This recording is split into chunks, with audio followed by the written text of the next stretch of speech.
Olá pessoal, hoje a gente vai falar sobre uma ideia que eu acho fascinante. Uma forma de construir software que cria uma verdadeira fortaleza em volta da lógica de negócio. É o padrão hexagonal, uma estratégia para combater a complexidade de frente. Fortaleza, Ricardo? Isso só é grandioso. Na prática, o que a gente quer saber é: isso resolve o problema do código que vira um emaranhado impossível de manter? Ou é só mais um padrão bonito na teoria?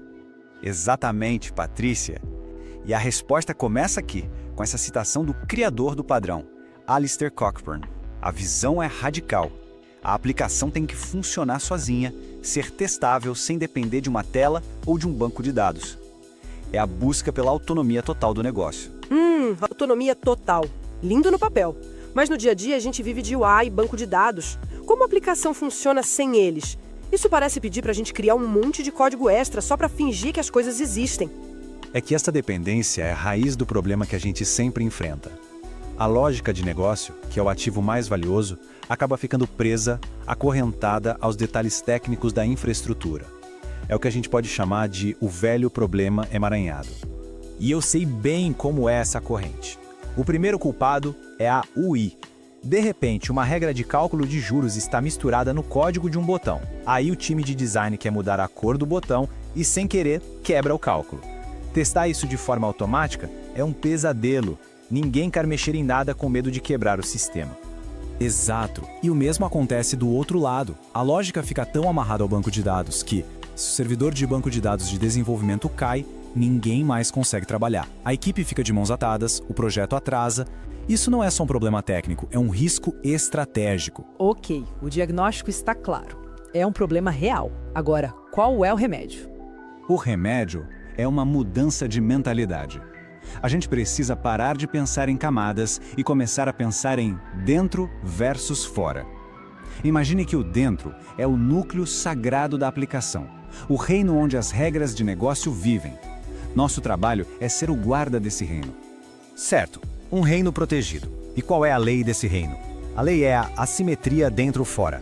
É uma regra de ouro. A lógica de negócio, o que está dentro, não pode saber absolutamente nada sobre as tecnologias que estão fora. Ela não sabe se existe uma tela, um banco de dados ou um serviço de e-mail. O núcleo é soberano e ignorante do mundo exterior.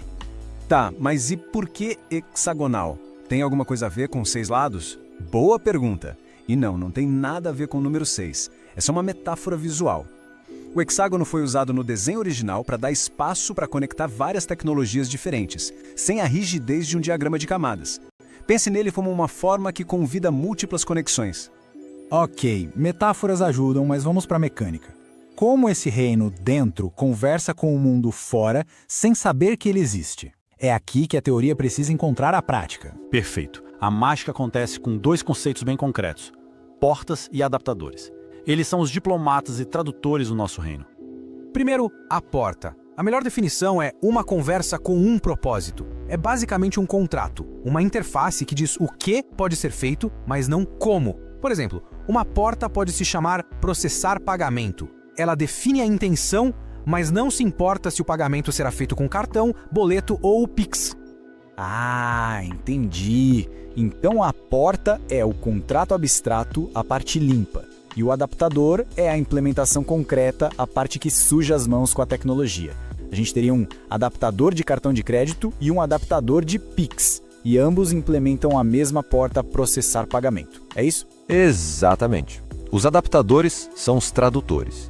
Eles pegam o idioma de uma tecnologia específica e traduzem para o idioma neutro que a porta entende. E o poder disso é que para a mesma porta podemos conectar qualquer adaptador que fale a língua dela. Uma interface gráfica para um usuário, um script de teste para automação, uma API para outro sistema e um adaptador de banco de dados falso em memória. Isso é o que eu queria ouvir. Isso acelera o desenvolvimento de uma forma absurda, porque a gente não precisa esperar o banco de dados real ficar pronto para testar a lógica. Exato. E podemos até classificar esses adaptadores. Existem os primários, ou driving, que são os que iniciam a ação. A interface do usuário é um exemplo clássico. Certo. E os secundários, ou driven, que são os que a nossa aplicação usa. O banco de dados ou um serviço que envia e-mail, por exemplo. Basicamente, uns mandam na aplicação e outros obedecem à aplicação. É uma boa forma de organizar as coisas. E quando a gente junta tudo isso, o impacto no fluxo de trabalho é transformador.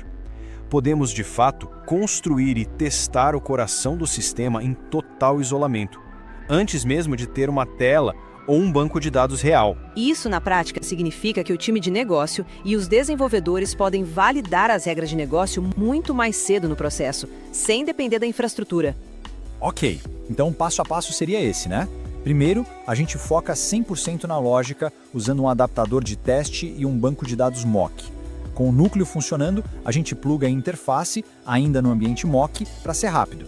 E só por último, quando tudo estiver validado, a gente troca o adaptador mock pelo do banco de dados de verdade. Exatamente, é um fluxo que maximiza o feedback e minimiza o risco. É agilidade na sua essência. Certo, o como faz sentido. Mas e o porquê no longo prazo? Depois de todo esse trabalho de planejar portas e adaptadores, qual é a grande recompensa que faz valer a pena? A recompensa é a liberdade. É construir um ativo de software que dura, que pode evoluir junto com o negócio, sem ficar refém da tecnologia do momento. Ok, Ricardo, acho que você está me convencendo. Mas resume pra gente no final das contas. Por que essa forma, essa ideia de separar dentro e fora realmente importa no dia a dia de um projeto? Importa porque nos dá um nível de flexibilidade incrível. Podemos testar tudo sem depender de nada. Podemos trocar o banco de dados ou a forma de notificar o cliente com um esforço mínimo. E, o que é crucial para as equipes, o time de front-end pode trabalhar em paralelo com o de back-end usando adaptadores mock. Isso acaba com os gargalos.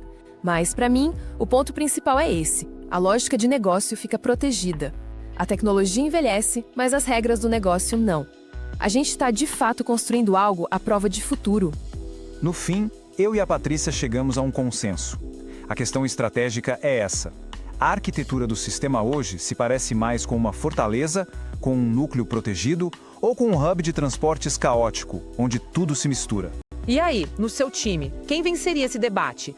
As ideias do Ricardo ou a minha busca pela praticidade? Comenta aqui embaixo que a gente quer saber.